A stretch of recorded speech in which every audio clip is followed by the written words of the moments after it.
ಒಂದು ಶಾಲೆ, ಒಬ್ಬನೇ ಒಬ್ಬ ವಿದ್ಯಾರ್ಥಿ. ಆದ್ರೆ ದೇಶ ಪ್ರೇಮ ಮಾತ್ರ ನೂರಾರು ಮಕ್ಕಳಿಗಿಂತ ಹೆಚ್ಚಿತು. ಸಾಮಾನ್ಯವಾಗಿ ಸ್ವಾತಂತ್ರ್ಯ ದಿನಾಚರಣೆ ಅಂದ್ರೆ ಶಾಲೆ ತುಂಬಾ ಮಕ್ಕಳು, ಬಣ್ಣ ಬಣ್ಣದ ಬಟ್ಟೆಗಳು, ಸಾಂಸ್ಕೃತಿಕ ಕಾರ್ಯಕ್ರಮಗಳು, ದೇಶಭಕ್ತಿ ಗೀತೆಗಳು, ಹೀಗೆ ಅದ್ದೂರಿಯಾಗಿ ನಡೆಯೋದು ಸಾಮಾನ್ಯವಾಗಿ ನೋಡಿರ್ತೀವಿ.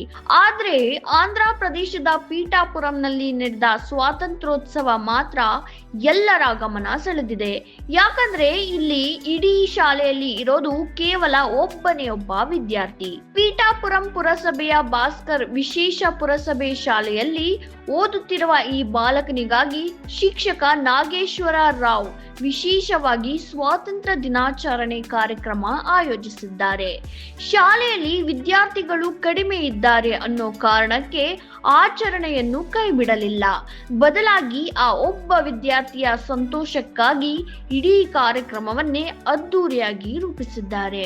ಕಾರ್ಯಕ್ರಮಕ್ಕೆ ಬರೋಬ್ಬರಿ 30ಕ್ಕೂ ಹೆಚ್ಚು ಅತಿಥಿಗಳು ಹಾಗೂ ಮಕ್ಕಳು ಆಗಮಿಸಿದ್ರು. ಧ್ವಜಾರೋಹಣ, ದೇಶಭಕ್ತಿ ಕಾರ್ಯಕ್ರಮಗಳು, ಸಂಭ್ರಮದ ವಾತಾವರಣ ಎಲ್ಲವೂ ನಡೆದಿತ್ತು. ಆದ್ರೆ ಈ ಇಡೀ ಕಾರ್ಯಕ್ರಮದ ಕೇಂದ್ರ ಬಿಂದು ಮಾತ್ರ ಆ ಒಬ್ಬನೇ ವಿದ್ಯಾರ್ಥಿ.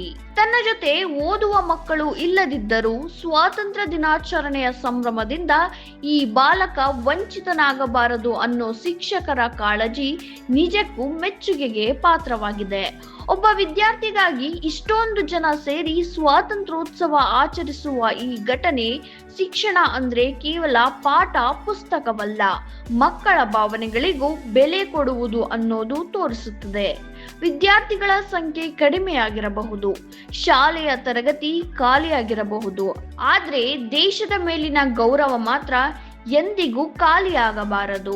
ಒಬ್ಬ ವಿದ್ಯಾರ್ಥಿಗಾಗಿ ನಡೆದ ಈ ಅದ್ದೂರಿ ಸ್ವಾತಂತ್ರ್ಯೋತ್ಸವ ದೇಶ ಪ್ರೇಮಕ್ಕೆ ಸಂಖ್ಯೆ ಮುಖ್ಯವಾಗಲ್ಲ, ಭಾವನೆ ಮುಖ್ಯ ಅನ್ನೋದನ್ನ ಇಡೀ ದೇಶಕ್ಕೆ ಸಾರಿದೆ. ಇದಾಗಿತ್ತು ಇವತ್ತಿನ ಅಪ್ಡೇಟ್ಸ್. ಮತ್ತಷ್ಟು ಅಪ್ಡೇಟ್ಸ್ಗಾಗಿ ನೋಡ್ತಾ ಇರಿ ಸಪ್ತಾಶ್ವ ಟಿವಿ.